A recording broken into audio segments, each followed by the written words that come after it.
Yan, naluto na yung ating tingnan nyo, hindi siya maitim kasi hindi ko nilagyan ng maraming tuyo. Yan ang purpose ng tinimpla ko kanina. Kasi pag damihan mo yung tuyo, hindi siya pula pag itim. Mas maganda kasi pag ganitong kulay niya eh. Diba? Ito yung ulam namin ngayon. Mag-ihaw sa limpo, bili. Yan. Ito sahog natin. Timplahan ko na to ha.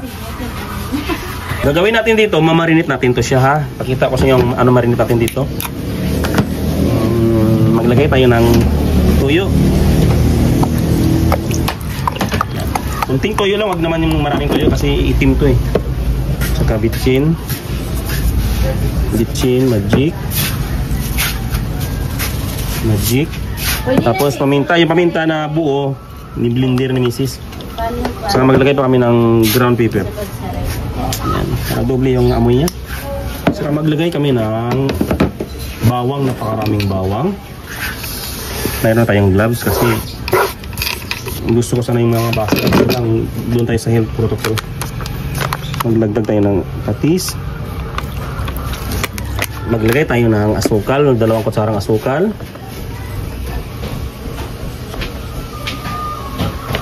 Maglagay tayo ng kalamansi. Yan. Ang kalamansi natin mga 10 piraso sa 2 kilong karne ng baboy.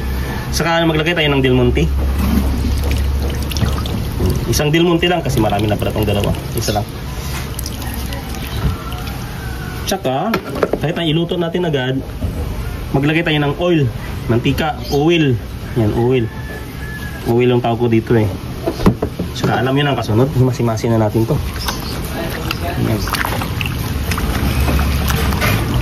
Maglagay tayo ng asin kasi hindi ako konti lang yung natin, yung tawag yan, yung tuyo para hindi mangitim siya. Mga 3/4 kutsara na asin. Nagbabaga na yung aming uling. Ilalagay na ni Mrs. Chef yung baboy. Baboy. Kari ng baboy pala.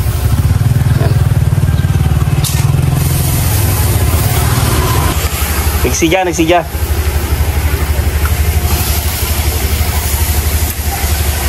Okay na. Balik ka rin na niya kasi lagyan ng pampunas. Yung kanya namin na marinate.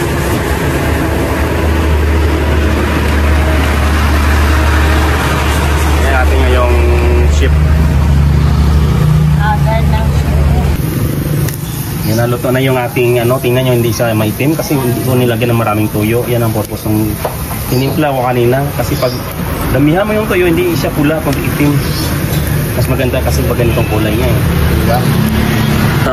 Pipino, may buto.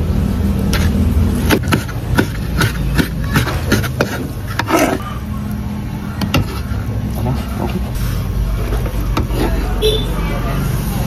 Timpla na. Bitsin, magic, paminta, paminta patis, tapos suka, asin. Maglagay tayo ng pineapple para may twist siya. Yan. Tuloy na natin to. Ito na yung ating salad na sinuglaw. Mayroon siyang sinugba na limpo. Bili pala. Kalamansi. Sinuglaw kasi to eh. Yan, ilagay na natin yung patim balat sa pabuto. Yan, okay, kain. Sinong gustong kumain dyan, punta na kayo dito ha. Libre lang to. Okay.